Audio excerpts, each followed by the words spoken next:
एक झिझक, एक संकोच, एक रिलक्टेंस जिसको अंग्रेजी में कहते हैं। सर, ये आज है देश के मुसलमानों में अधिकांश की यही हालत है।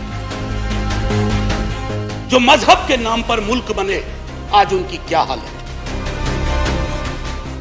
इलेक्शन के लिए अच्छा हो सकता है, चुनाव के लिए अच्छा हो सकता है, लेकिन ध्रुवीकृत समाज अंदर अंदर उसको दीमक चाटने लगता है। तो जाहिद तंग नजर ने मुझे काफिर जाना और काफिर यह समझता है मुसलमानों में। ऐसे अगर समाज बटेगा कि मेरी जुबान से, मेरी भाषा से, मेरे परिवेश से, मेरे परिधान से आप पहचान करेंगे, उसके आधार पर निर्णय करेंगे, तो वो समाज के लिए उचित नहीं। और दुनिया का इतिहास गवाह है सर कि डर और खौफ अपने एक समुदाय के लिए अगर आप पैदा करते हैं और उल्टे पांव की यात्रा पे चले जाते हैं, तो अंततः वो आपका भी भला नहीं करता। 20% आबादी के प्रति अगर हमारा दृष्टिकोण उचित नहीं है, हमारे दृष्टिकोण में समग्रता में लेने का अगर भाव नहीं है, तो मैं समझता हूं कि चाहे $5 ट्रिलियन की इकोनॉमी बना लें या आलीशान महल खड़े कर लें, एक मुल्क के रूप में हम तन्हा महसूस करेंगे। लेकिन कहां से ये सह मिल रही है इन टेलीविजन चैनल्स को कि शाम से लेकर के देर रात तक नुमाइश, घृणा की, नफरत की, बहुत मुश्किल है। बुलडोजर जिस देश में सेलिब्रेट किया जाने लगा, उस देश में ये वक्त आ गया है कि लोग गंभीरता पूर्वक सोचें, क्या बुलडोजर प्रतीक हो सकता है किसी भी चीज का? अगर है तो कोर्ट को क्यों कहना पड़ता? माननीय न्यायालय ने कहा, फिर तो हमारा काम हम पर ताला लगा दो। कहते हैं कि पाकिस्तान चले जाओ, पाकिस्तान चले जाओ। ना उनको क्षेत्रफल का अंदाजा है पाकिस्तान का, ना उनको कॉम्प्लिकेशन पता है कि पाकिस्तान कैसे भेजोगे। मेरा नाम मुसलमानों जैसा है, मुझको कत्ल करो और मेरे घर में आग लगा दो, लेकिन मेरे रग रग में मां गंगा का पानी दौड़ रहा है। मेरे लहू से चुल्लू भर महादेव पर फेंको और उस योगी से कह दो, महादेव अब इस गंगा को वापस ले लो। ये जलील तुर्कों के बदन में गाढ़ा गया लहू बनकर दौड़ गया। एनीवे, माननीय उपसभापति महोदय, सच्चर कमेटी और रंगनाथ मिश्रा आयोग दोनों के संदर्भ में अब्दुल वहाब साहब का ये रेजोल्यूशन, मुझे बेहद खुशी है। लॉटरी से आता है ये रेजोल्यूशन, आज यहां आया और हम सब चर्चा भी कर रहे हैं। हमारे मंतव्य, हमारे रुझान अलग अलग हो सकते हैं, लेकिन 20% आबादी के प्रति अगर हमारा दृष्टिकोण उचित नहीं है, हमारे दृष्टिकोण में समग्रता में लेने का अगर भाव नहीं है, तो मैं समझता हूं कि चाहे $5 ट्रिलियन की इकोनॉमी बना लें या आलीशान महल खड़े कर लें, एक मुल्क के रूप में हम तन्हा महसूस करेंगे।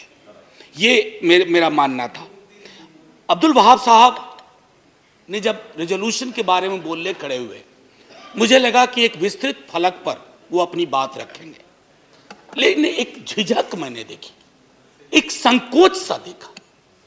मैं डर नहीं कहूंगा, एक झिझक, एक संकोच, एक रिलक्टेंस जिसको अंग्रेजी में कहते हैं। सर, ये आज है देश के मुसलमानों में अधिकांश की यही हालत है। एक झिझक, एक संकोच, एक रिलक्टेंस। ये सर, मैं यकीन मानिए, मैं बस कुछ बातें रखूंगा। माननीय उपसभापति महोदय, प्लीज। समाज के अंदर ध्रुवीकरण है, इससे कोई इनकार नहीं कर सकता, और यह भी कोई इनकार नहीं कर सकता कि यह ध्रुवीकरण समाज के लिए अच्छा है। इलेक्शन के लिए अच्छा हो सकता है, चुनाव के लिए अच्छा हो सकता है, लेकिन ध्रुवीकृत समाज अंदर अंदर उसको दीमक चाटने लगता है। अड़ोस पड़ोस देख लीजिए, जो मजहब के नाम पर मुल्क बने, आज उनकी क्या हालत है।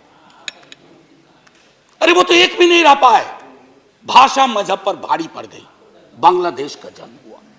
हमारे यहां जो परिस्थितियां सर उठा रही हैं, उन सर उठाने वाली परिस्थितियों पर कब्जा करना होगा, क्योंकि हालात आज ये हो गए हैं माननीय सभापति महोदय कि हम कपड़ों से पहचानते हैं। तो जाहिद तंग नजर ने मुझे काफिर जाना और काफिर यह समझता है मुसलमान हूं मैं। ऐसे अगर समाज बटेगा कि मेरी जुबान से, मेरी भाषा से, मेरे परिवेश से, मेरे परिधान से आप पहचान करेंगे, उसके आधार पर निर्णय करेंगे, तो वो समाज के लिए उचित नहीं है। क्योंकि इस रेजोल्यूशन का जो आखिरी जो वो एक्सपेक्ट करते हैं वो लाइन बहुत महत्वपूर्ण है सर, मैं उसको पढ़ना चाहता हूं। The resolution urges the house to enact. Please Anil ji आपकी तवज्जो चाहता हूं। मेरा अनुरोध है पीछे बैठे माननीय सदस्यों से, माननीय सदस्य जो पीछे बैठे हैं, please we are having debates, please. हाँ बोले professor Jha. Sir, to enact a legislation for prevention of atrocities against minorities of the country so as to build confidence amongst Muslims who are vulnerable. सहज सी बात है sir, देश आजाद हुआ, राकेश भाई ने भी बहुत विस्तार से बात रखी, देश की आजादी, तकसीम, पार्टीशन। सर मैं हाउस में प्रोफेसर झा बोले। सर असल में क्या है ना, मेरे अंदर का या राकेश भाई के भी अंदर का शिक्षक मरा नहीं है, तो अक्सर हम जब बोलते हैं जी सर, आप सिर्फ आपको मैं छात्र तो मान ही नहीं सकता मैं तो आपके मैं सिर्फ ये कहना चाहता था, देखिए ना तारतम्य भी टूट जाता है कि वो जो पार्टीशन का वक्त, और मैं अक्सर लोगों से कहूंगा कि आप कम्युनिस्ट हो, कांग्रेस हो, बीजेपी, जनसंघ के लोग हों, निर्दलीय हों, फ्री थिंकर हों, लास्ट फेज जो प्यारेलाल जी की है, बापू की जिंदगी का लास्ट फेज, सर उसको पढ़ा जाए। शायद 47-48 में उस लास्ट फेज को पढ़े जाने की उतनी जरूरत नहीं थी जितना 2023-24 में लास्ट फेज को पढ़े जाने की जरूरत है।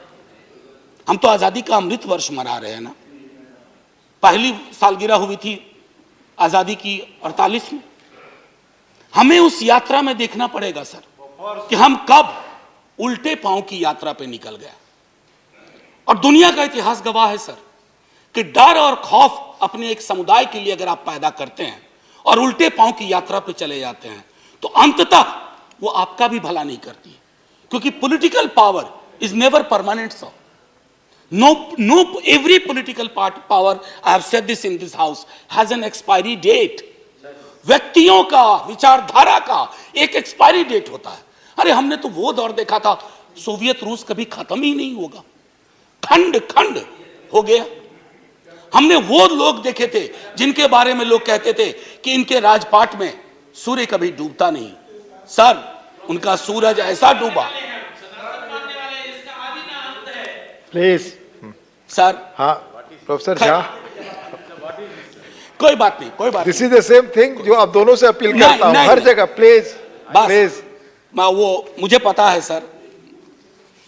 मैं एक चीज कहूंगा कि गांधी जी ने उसी दौर में एक बात कही थी कि किसी भी सभ्यता, और अपने देश को हम कभी देश नहीं कहते हैं, हमारे तमाम मित्र अग्री करेंगे, सहमत होंगे, हम इसको सभ्यता कहते हैं, हिंदुस्तान की सभ्यता। तो बापू ने कहा था कि जिस सभ्यता में माइनॉरिटीज के लिए जगह नहीं होगी उसको एक सार्थक दृष्टिकोण से नहीं देखा जाएगा, वो सभ्यता चूक सी जाएगी, उसके अंदर दिक्कतें पैदा होंगी। मैं बजटरी एलोकेशन में 1-2 मिनट लूंगा, उस पर बोलने से पूर्व एक बात कहूंगा कि डर और खौफ के इस माहौल ने इस देश में, जो मैंने झिझक की बात की अब्दुल वहाब साहब की, वो झिझक जो मैंने कहा कि वो मैं अपने स्टूडेंट्स में देखता हूं सर। मुश्किल हालात से आते हैं, पीएचडी के लिए मेरे पास सब्जेक्ट देते हैं, और मैं देखता हूं कि वो सब्जेक्ट कुछ और देना चाहते हैं लेकिन चुनते हैं ऐसा विषय जो उनके हिसाब से उनके मुस्लिमनेस को बचा ले। ये क्यों हो रहा है सर? ये नहीं होना चाहिए ना। मैं तकरीबन मेरे अंदर 20 पीएचडी हुई है और ये पहले नहीं। मैं आग्रह करूंगा, प्लीज प्लीज हाथ जोड़ के विनती, आपस में प्लीज कुछ अनुभव साझा करना हूं। प्रोफेसर 20 पीएचडी हुई है। आज पिछले 7-8 वर्षों में मैं देखता हूं कि मुश्किल हालात से आ रहे हो, किस बात पे पीएचडी करनी है? डल लेक के इकोलॉजी पे। अरे साहब, फिर बात करता हूं, सर लगा कि यहां सेलेक्ट होगा कि नहीं होगा ये सब्जेक्ट। सर ये क्यों हुआ है? हमने पूरे के पूरे इकोसिस्टम में इतना जहर भर दिया है। जहरीली हवा पहले तो उनको नुकसान करती है जिसके लिए आपने हवा छोड़ी है, लेकिन सर हवा वतन की सरहद को नहीं देखती है, धर्मों की सरहद को नहीं देखती है। वो जहर इधर भी लौट के आ रहा है, और वो जहर जब आता है ना सर, सब कुछ छत विच्छत करके। अभी मैंने हाल में देखा, प्रधानमंत्री जी ने चिंता व्यक्त की, प्रधानमंत्री जी ने चिंता व्यक्त की, हमारे सुप्रीम कोर्ट ने चिंता व्यक्त की कि ये क्यों हो रहा है इस देश में। शाम से नुमाइश चलती है टेलीविजन चैनल्स पे, हिंदू मुसलमान, इंडिया पाकिस्तान। यहां हमारा सवाल रोटी का है, रोजगार का है। क्यों प्रधानमंत्री जी जब स्लोगन देते हैं, वो स्लोगन क्या इसके साथ मेल खाते हैं? लेकिन कहां से ये सह मिल रही है इन टेलीविजन चैनल्स को कि शाम से लेकर के देर रात तक नुमाइश, घृणा की, नफरत की। बहुत मुश्किल है सर। और ये मैं पहले भी कहा हूं, कई दफा मुझको अब सेंस ऑफ डेजावू होता है बोलते वक्त। इतनी बार ये बातें कही हैं सदन में, बाहर जब मित्र मिलते हैं वो भी ये कहते हैं, वो सहमत हैं कि ये चीजें नहीं होनी चाहिए। सर अब देखिए, कई दोस्त, कई हमारे स्टूडेंट, मैं अपनी पीड़ा शेयर करना चाहता हूं। मेरा एक स्टूडेंट प्लीज। सर, मेरा एक स्टूडेंट है, उसका नाम है मीरान हैदर, वो जेल में है सर। अभी हाल में आपने देखा होगा कि एक माननीय उच्च न्यायालय का एक ऑब्जर्वेशन आया कि आप स्केप कोट बना रहे हो, चाहे उमर खालिद हो, खालिद सैफी हो, सरजिल इमान हो, गुलफिसा हो, शिफाउर रहमान हो, या मीरान जो अपने स्टूडेंट का मैंने जिक्र किया। सर जो ऑब्जर्वेशन कोर्ट के आ रहे हैं, अक्सर होता है क्विटल होता है, हो जाता है, इनके ऊपर कुछ नहीं था। 8 साल बाद सर दुनिया में इजाद नहीं हुई वो विधा कि उसके 8 बरस लौटा दिए जाएं। मेरे स्टूडेंट्स हैं, एक 4 बरस जेल में काट करके आया, एक्विटल के बाद कोई आरोप नहीं था, लेकिन उसका 4 बरस वापस कर सकेंगे हम? ये हालत है सर एक एवरेज मुसलमान की। मैं अभी भी कह रहा हूं कि हमारी संसद में अभी भी ये ताकत है कि अब्दुल वहाब ये विषय लाते हैं और इस पर चर्चा होती है, थोड़ी मत भिन्नता होगी, लेकिन इस जो हमारी ताकत है ना लोकतंत्र की सर, इस ताकत को बचा के रखेंगे तो भरोसा होगा हर समुदाय का। इसकी जरूरत है सर। एक मैं कहना चाह रहा था डिडक्शंस को लेकर के, मेरे कई साथी कह चुके, मैं रिपीट नहीं करूंगा। टोटल बजटरी एलोकेशन, मेरे मित्र कह रहे थे कि हम एक नजर से देख रहे हैं, एनॉमलीज थी स्कॉलरशिप में। नहीं सर, सरकार खुद एडमिट की है मेरे सवाल के जवाब में कि 90% एक्सपेंडिचर नहीं हुआ। ये ऑन रिकॉर्ड है सर, 90%। ये मैंने दिसंबर 22 में मुझको ये जवाब दिया, 4000 करोड़ यूटिलाइज नहीं हुए थे। ये क्या दिखाता है सर कि पूरा का पूरा नजरिया हमारा इस समुदाय को लेकर के बहुत स्क्यूड है। बहुत तारीफ होती है बुलडोजर बुलडोजर बुलडोजर, हमने तो यूके के पीएम को भी बिठा दिया बुलडोजर पे। सर बुलडोजर चला दो, हम पर भी चलवा दो प्लीज। मैं यही कह रहा हूं सर, बुलडोजर जिस देश में सेलिब्रेट किया जाने लगे, उस देश में ये वक्त आ गया है कि लोग गंभीरता पूर्वक सोचें, क्या बुलडोजर प्रतीक हो सकता है किसी भी चीज का? अगर है तो कोर्ट को क्यों कहना पड़ता है? माननीय न्यायालय ने कहा फिर तो हमारा काम हम पर ताला लगा दो, बुलडोजर चला दो। और किसी को बुलडोजर बाबा के नाम से सेलिब्रेट किया जाता है। अब पता नहीं वो कैसे कंफर्टेबल है उस नाम के साथ, मैं तो नहीं हूं। सर मेरा ये कहना है कि जितने भी ह्यूमन राइट वॉच की रिपोर्ट देखें आपको स्पष्ट तौर पे मिलेगा, देश की और बाहर की मॉब लिंचिंग, हेट क्राइम्स, ये क्यों बढ़ रहे हैं 8 वर्ष में, 9 वर्ष में अचानक मेरे देश में? ये गांधी, नेहरू, आजाद, अंबेडकर का देश है। मैं जानता हूं नेहरू को लेकर के आपके अंदर बड़ी दुविधा रहती है। एक डिमोलिशन स्क्वाड है नेहरू को खत्म करने का, और मैंने इसी सदन में कहा है नेहरू कांग्रेस की प्रॉपर्टी और कॉपीराइट नहीं है, नेहरू इस देश की विरासत है। जितना हक नेहरू पे कांग्रेस का है, एक एक हिंदुस्तानी का है। मैं जानता हूं कि कांग्रेस के दूसरे प्रधानमंत्रियों के लिए आपको उतना नहीं करना पड़ेगा, नहीं मेहनत करते हैं अटैक करने में, नेहरू पे करते हैं, क्योंकि नेहरू अभी भी दीवार बन के खड़े हैं पार्लियामेंट्री डेमोक्रेसी को प्रोटेक्ट करने के लिए। उस दीवार को जब तक आप नहीं गिराएंगे तब तक आप अपना रियलाइज नहीं कर पाएंगे goal, whatever ulterior motives you have. So मैं अब इसको बाकी चीज को, जैसे अब मैं एक बात कहूं, हमारे बिहार के एक मंत्री हैं, सब लोग, मैं नाम नहीं लूंगा, बात बात पे वो मंत्री महोदय कहते हैं कि पाकिस्तान चले जाओ, पाकिस्तान चले जाओ। ना उनको क्षेत्रफल का अंदाजा है पाकिस्तान का, ना उनको कॉम्प्लिकेशन पता है कि पाकिस्तान कैसे भेजोगे अरबों लोगों को। मुझे तो एक ह्यूमन राइट एक्टिविस्ट अस्मा जहांगीर जी को आप जानते होंगे, मैं उनके स्मृति में एक भाषण के लिए मुझे बुलाया गया, मुझे मना कर दिया गया। तो पता नहीं वो मंत्री महोदय डेली कागज लेके बैठते हैं, इसको पाकिस्तान भेजो, उसको पाकिस्तान भेजो। अरे हम सबको भेज दोगे पाकिस्तान तो मंत्री जी आप किसके मंत्री रहोगे? आपका इलाका खाली हो जाएगा। अब वो सीमांचल गए, सीमांचल में पलायन हो रहा है, उन्हीं की पार्टी के लोगों ने कहा कि ये गलत बात है, कोई पलायन नहीं हो रहा। लेकिन आपको वो कैराना मॉडल ढूंढना था सीमांचल में, तो जब तक पूरा का पूरा न, अब मैं आपको छोटी वानगी देके खत्म करूंगा। एक मोहतरमा है, वो कहती है चाकू तेज रखना, पता नहीं कब जरूरत हो जाए। ये है सर, और इनको मन से माफी नहीं मिली थी एक बार। दूसरे हैं, if you want remain silent if somebody tries to kill our mother. ये गाय के बारे में है, सुना 14 तारीख को कॉ हक डे है। मैं भी कोशिश करूंगा सर, हालांकि हमको मरखानी गाय मिल जाती है अक्सर जिंदगी में। हाँ, भाग्य की बात है। तेरा नाम क्या है? मैं कुछ चुनिंदा उदाहरण दे रहा हूं, ये महत्वपूर्ण लोग हैं। तेरा नाम क्या है?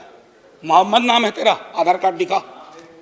Hindus who don't vote for me have Miya blood in their veins. महत्वपूर्ण व्यक्ति हैं, मंत्री के पद के लगा। ना अली ना बाहुबली, केवल बजरंग बली, ये भी महत्वपूर्ण व्यक्ति हैं। जो लोग सूर्य नमस्कार को नहीं मानते उन्हें समुद्र में डूब जाने चाहिए। ये तो बहुत बड़े व्यक्ति हैं और अपने आप को नया ऑपरेटिंग सिस्टम बनाना चाहते हैं हमारे प्रधानमंत्री जी के बरक्स। और इकोनॉमिक बाइकॉट की अक्सर बात होती है, जालीदार टोपी की बात होती है। दिक्कत ये हो गई है सर कि कश्मीर, रोहिंग्या और फलस्तीन जैसे भी मुद्दे को आप मुस्लिम एंगल से देखते हैं। नहीं सर, ह्यूमन राइट एंगल से देखिए, उसमें भी समाधान के लक्षण है। यहां तो घर तक लोगों को नहीं मिलते, ये परिस्थितियां हैं, उनको जान। आखिरी में बस 1 मिनट लूंगा, आखिरी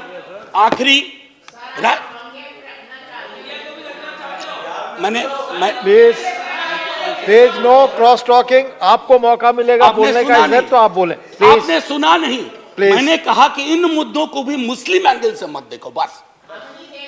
प्लीज आपस में बातचीत नहीं, प्रोफेसर जहां बोले कंक्लूड कर प्लीज। नहीं, वो आदत नहीं है डोंट लिसन टू देम। मैं तो इसी चीज की पैरवी हमेशा करता हूं, you listen to us, I listen to you.